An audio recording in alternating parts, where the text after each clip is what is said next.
Ala Rasulillah, segala puji dan puja kehadirat Allah Subhanahu wa taala, juga salawat dan taslim kepada Nabi besar Muhammad sallallahu alaihi wa ala alihi wa sahbihi wasallam. Saudaraku seiman, kita melanjutkan bahasan tentang surga. Semoga Allah Subhanahu wa taala memasukkan kita ke dalamnya dan menjadikan kita orang-orang yang senantiasa selama di dunia sibuk untuk meninggikan derajat kita di surga dengan memperbanyak amal-amal saleh, bertobat dari dosa-dosa, dan juga tentu menjauhi segala jenis dosa besar ataupun kecil. Allahumma amin. Dan kita teman-teman sekalian kalau membahas surga bukan bahasan hanya sekali saja, dan saya berharap teman-teman yang mengikuti acara ini bukan hanya setiap Senin sekali Anda coba mengikuti tentang surga, sehingga mungkin bisa saja bahasan pekan lalu atau 2 pekan lalu atau 3 pekan lalu atau beberapa pekan yang lalu Anda sudah lupakan. Karena memang ini adalah janji Allah yang pasti benar. Allah mengatakan dalam Al-Quran, Innallaha la yukhliful mi'ad. Allah tidak pernah memungkiri janjinya. Dan Allah mengatakan dalam firman yang lain, وَمَنْ أَصْدَقُ مِنَ اللَّهِ قِيلًا. Dan siapa yang lebih jujur daripada Allah, atau siapa yang lebih jujur ya, dalam perkataan daripada Allah. Dan ini teman-teman sekalian harus kita fahami baik-baik, bahwasanya apa yang Allah janjikan ini pasti benar terjadi. Ini bukan hanya sekedar dongeng. Sebagaimana Anda juga kalau dijanjikan oleh atasan Anda, pemilik perusahaan, atau siapa saja, dijanjikan hal-hal yang baik, ya misalnya bonus, atau apalah, mendapatkan paket-paket yang kira-kira menggembirakan buat Anda, maka itu teman-teman sekalian, Anda mungkin mengejarnya, karena Anda tahu itu janji. Padahal sebenarnya bisa saja manusia memungkiri, tapi Allah Subhanahu wa taala tidak akan pungkiri janjinya. Kita sudah membahas pada pertemuan yang lalu tentang mata air dan telaga-telaga surga. Begitu juga kita sudah membahas tentang telaga Nabi Muhammad sallallahu alaihi wa ala alihi wa sahbihi wasallam. Semoga kita insyaallah termasuk orang yang minum dari tangan sucinya beliau sallallahu alaihi wasallam di telaganya Haud di mahsyar, dan juga di Kautsar di surga dengan izin Allah. Allahumma amin. Dan kita akan masuk insyaallah pada sore ini lanjutan bab kita. Lebih dalam lagi membahas surga di bab ke-13, masalah pepohonan surga. Teman-teman sekalian, Anda pasti tidak asing lagi dengan taman, ya. Umumnya rumah-rumah ada taman di belakang, di depan, ya. Dan makin besar dan luas taman tersebut, makin variasi tumbuh-tumbuhannya, makin rapi, tertata, maka makin nyaman untuk dipandang, makin nyaman untuk duduk bersantai di situ, dan juga mungkin makin besar nilainya rumah itu, ya, secara komersial, ya, karena ada taman yang luas, ya, orang leluasa untuk duduk di sana bersantai dengan keluarga ataupun anak-anak bermain, ya. Anda leluasa bagi pecinta tanaman untuk menanam pohon ini, pohon itu, semua ini teman-teman sekalian adalah hal yang luar biasa yang sebenarnya secara nyata kita bisa saksikan dalam atau di depan mata kita. Maka surga pun Allah Subhanahu wa taala hiasi dengan pepohonan. Tetapi ini pepohonan yang luar biasa, teman-teman. Bukan seperti yang Anda bayangkan pepohonan Anda di dunia, tapi pepohonan yang luar biasa. Kita akan coba, teman-teman sekalian, membahas tentang pepohonan ini lebih dalam. Bermula penulis mengangkat dari surah Al-Waqiah ayat 27 sampai 32. Yang bunyinya, A'udzubillahi minasyaitonirrajim, wa ashabul yamini ma ashabul yamin. Fi sidrim makhdud, wa talhim mandud, وظل ممدود وماء مسكوب وفاكهة كثيرة. Sampai situ beliau angkat saksi bahasanya. Terjemahannya, dan golongan kanan, maksudnya orang-orang yang masuk ke dalam surga. Dan golongan kanan artinya orang yang masuk ke dalam surga. Para orang-orang yang menerima buku mereka dengan tangan kanan. Alangkah bahagianya golongan kanan itu. Jadi Allah Subhanahu wa taala gambarkan bahagianya mereka. Kenapa mereka bahagia, teman-teman sekalian? Karena memang mereka masuk ke dalam surga. Allah mengatakan, mereka berada di antara pohon bidara yang tidak berduri.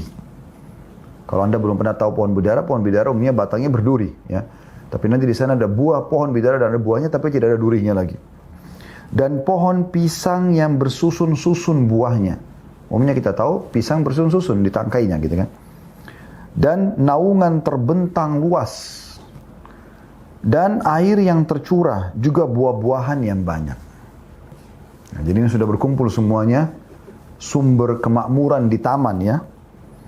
Mereka dapat buah bidara dari pohon yang tidak berduri, yang mudah dipetik buahnya, pohon pisang yang bersusun-susun buahnya, kemudian naungan yang terbentang luas, artinya pohon-pohon tersebut sangat besar sehingga orang bisa bernaung di bawahnya dengan jarak sekian, bahkan disebutkan, nanti kita akan sebutkan hadisnya, bisa ratusan tahun. Begitu juga dengan air yang terus tercurah, bukan hujan, tapi ada mata air di sekitar pohon-pohon tersebut yang setiap saat ahli surga bisa menikmati sejuknya air tersebut, apakah minum ataupun ya menggunakan untuk kebutuhan yang lainnya, ya. Nah, mungkin hanya sekedar menyegarkan tangan atau kaki, mengusap wajah dan seterusnya, itu semua termasuk ya keindahan yang luar biasa.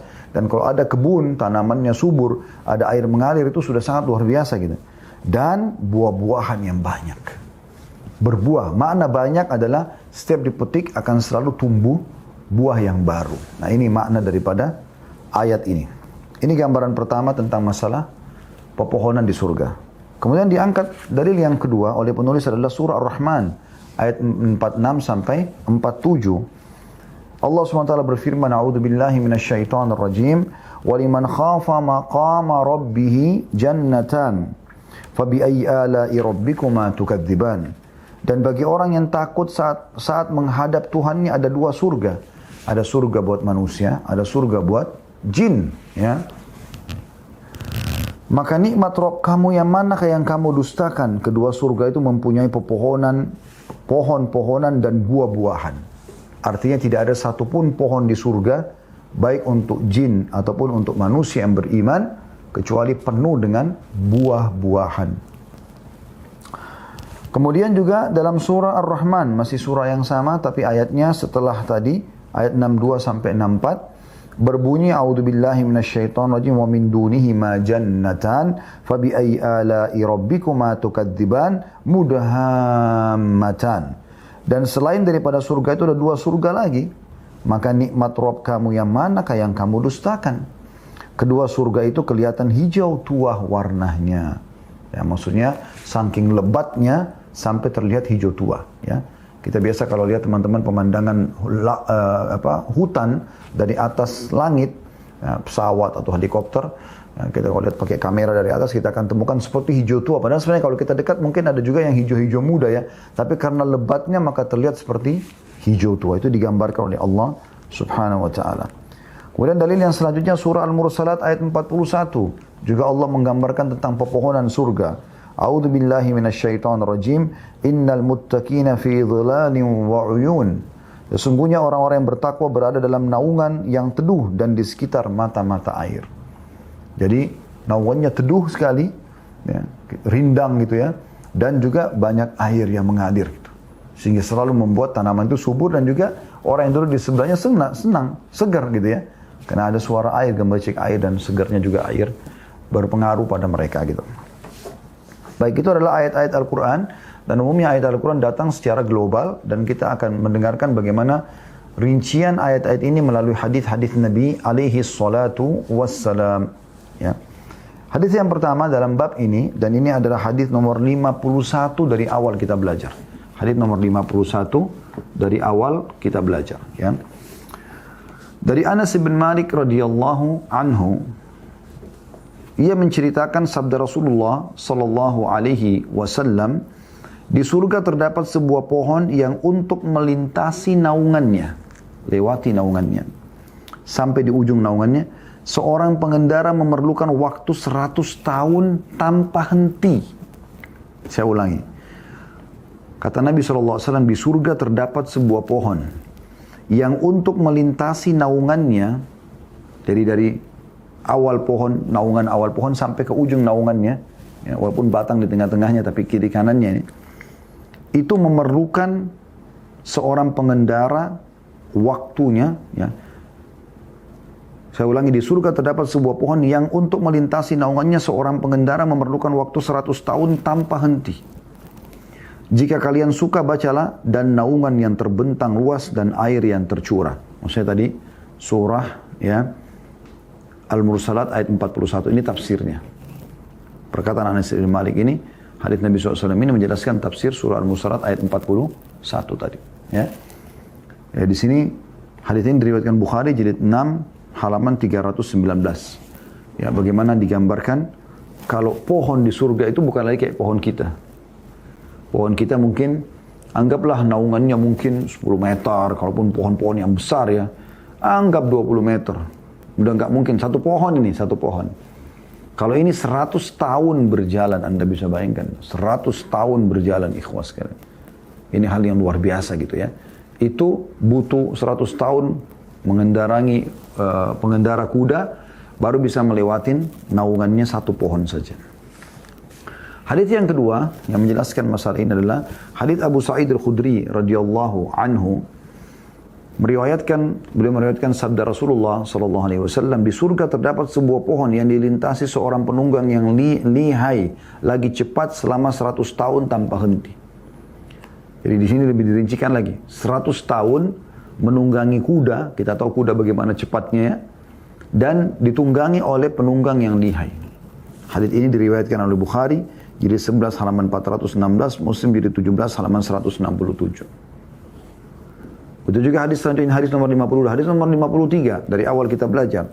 Asma binti Abi Bakar radhiyallahu anhu menuturkan, aku mendengar Rasulullah sallallahu alaihi wasallam menyebutkan Sidratul Muntaha seraya bersabda, untuk melintasi naungan dahan-dahan dari pohon surga, seorang pengendara memerlukan waktu 100 tahun.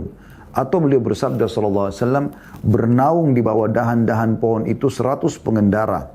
Hamparannya terbuat dari emas, buahnya laksana puncak gunung. Hadis ini riwayat Tirmidzi jilid 4 halaman 86 dan dinyatakan hadis ini hasan sahih. Anda bisa bayangkan teman-teman, jadi bagaimana melintasi naungannya 100 tahun, pengendara lihai ya, dan mahir. Kemudian hamparannya terbuat dari emas. Bisa bermakna batang pohonnya, atau memang hamparan satu pohon itu di bawah naungan pohonnya. Biasanya kan kita tanah, daun-daun yang berguguran. Ini enggak, emas hamparannya yang dilewatin itu. Plus lagi buah-buahnya laksana puncak gunung. Artinya dia menggerumbul gitu kan, banyak terus mengerucut gitu. Jadi kayak gunung tapi dibalik gitu. Itu bagaimana luar biasanya itu. Banyaknya ya buah-buah di situ yang bergelantungan. Hadis selanjutnya nomor 54 dari Ibnu Abbas radhiyallahu anhuma. Ia menceritakan pohon kurma itu ya, pohon kurma di surga ya, akarnya dari zamrud hijau. Akarnya dari zamrud hijau. Batangnya terbuat dari emas merah. Pelapahnya adalah pakaian untuk ahli surga. Darinya terbuat pakaian dan gaun mereka. Dan buahnya sebesar tempayan dan timba. Yang warnanya lebih putih daripada susu. Rasanya lebih manis daripada madu. Dan lebih lunak daripada bui, tidak ada bijinya. Tidak ada bijinya. Hadis ini diriwayatkan oleh Ibn Abi Dunya secara mauquf dan sanadnya bagus sebagaimana yang dikatakan oleh Hafidz Al-Mundhir dalam Kitab At-Targhib jilid 6 halaman 295. Ini luar biasa teman-teman sekalian. Saya ulangi lagi, kalau Ibnu Abbas radhiyallahu anhu menceritakan, perhatikan baik-baik ciri surga yang Anda dijanjikan, dan demi Allah ini benar. Anda akan dapatkan selama Anda patuh. Resepnya cuma patuh.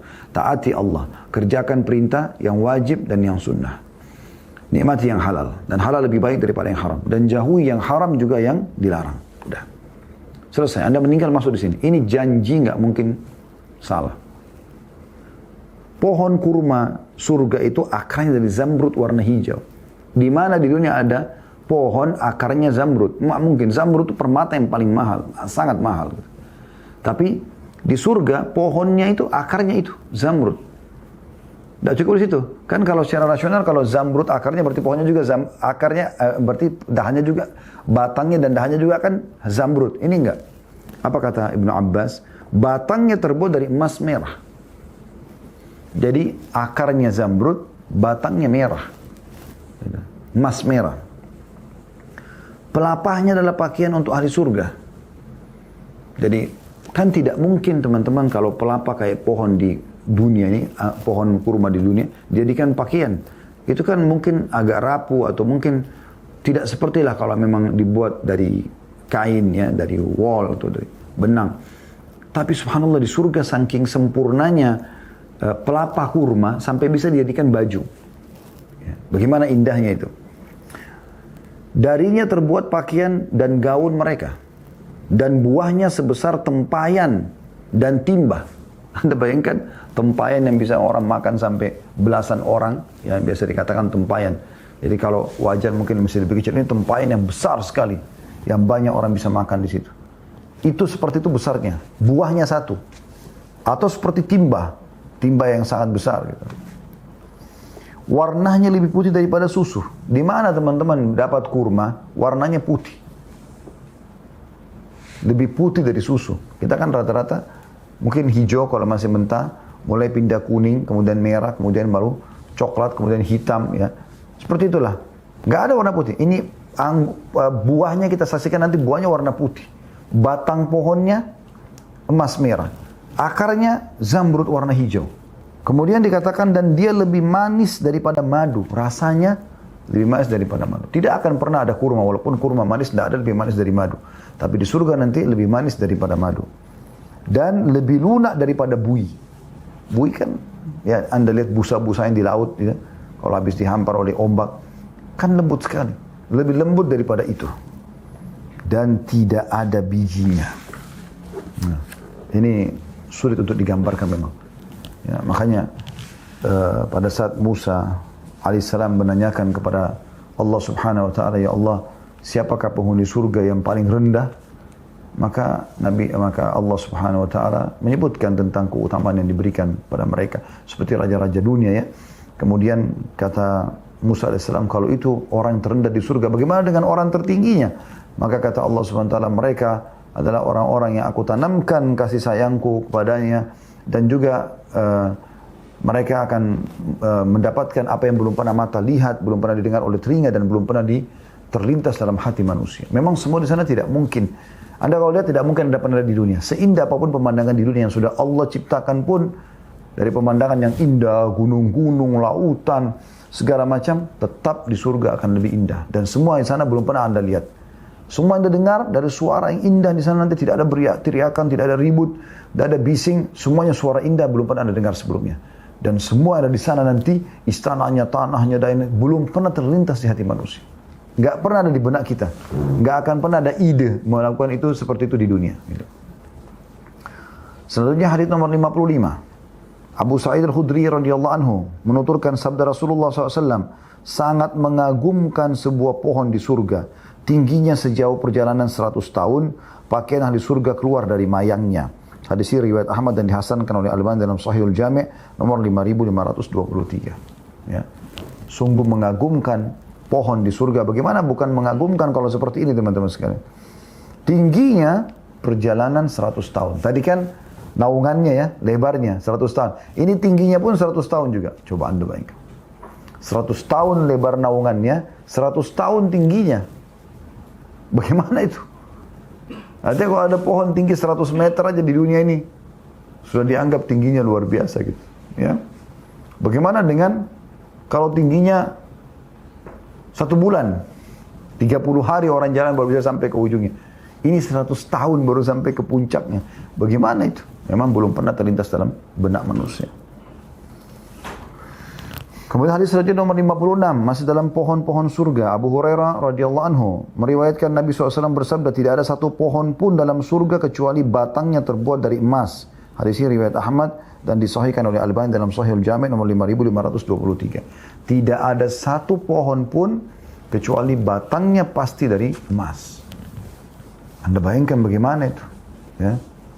Emas, tidak mungkin ada pohon di muka bumi dari emas. Tapi tumbuh, berbuah. Kuasa Rahman, kuasa Allah yang Maha Pengasih. Hadis nomor 57. Abdullah bin Amr bin As radhiyallahu anhu meriwayatkan sabda Nabi SAW, induk aroma surga adalah belas kasih. Hadis ini riwayat At-Tabarani dalam Al-Kabir dan disahihkan oleh Al-Albani dalam Sahih atau silsilah hadis sahih nomor jilid 3 halaman 407. Ini induk aroma surga adalah belas kasih.